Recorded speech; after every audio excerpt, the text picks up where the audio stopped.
So, we discussed employment agreements on the podcast back during episode 41, and Mhm. non-compete clauses or agreements are often included as part of a larger employment agreement. Before we dig into non-competes, in your opinion, what are some other important sections of employment agreements? I would say other sections of employment agreements that are important.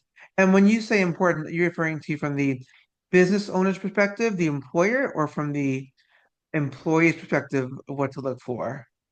I would say both. Or both. Or both, right? Yeah, sure. Why Uh-huh.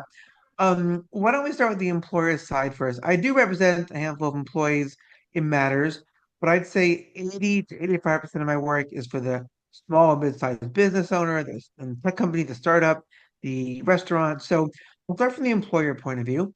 Other important aspects of an employment agreement, if you're the business owner, the employer, number one would be right confidentiality. Confidentiality clause in the agreement, and I say the agreement, I mean usually the employment agreement or some sort of NDA, non-disclosure agreement that basically forces a harsh word, that ensures that the employee complies with the keeping of certain, let's say, trade secrets, proprietary information, making sure they don't disclose that to a competitor, to the public.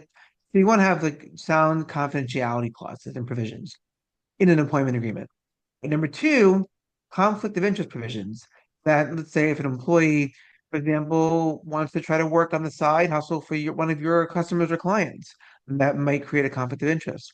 And so you want to make sure you prohibit that. Like I've had clients where they didn't have those clauses and they did not have a non-compete, and yet one of their top managerial employees was working for an affiliate company that was a semi-customer, a huge conflict of interest. They were double dipping on their commissions, and there was little recourse. So I'd say number two is a good conflict of interest provision.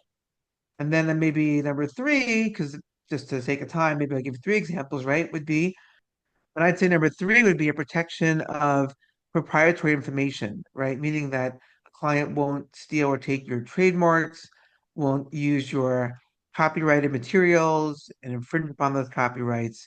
So those are just some main clauses besides a non-compete, and maybe one more, if I may, a non-solicitation clause. Non-solicitation clauses are basically telling your employee, hey, while you work for me, and for a period of time after you leave the employment, whether you're fired, resigned, or otherwise, you cannot poach or steal our clients. You can't poach or take our prospective clients, and you can't poach or steal our employees or undercut our vendors. So those are like the four big ones I'd say for from the employer's point of view. Love it. Love it.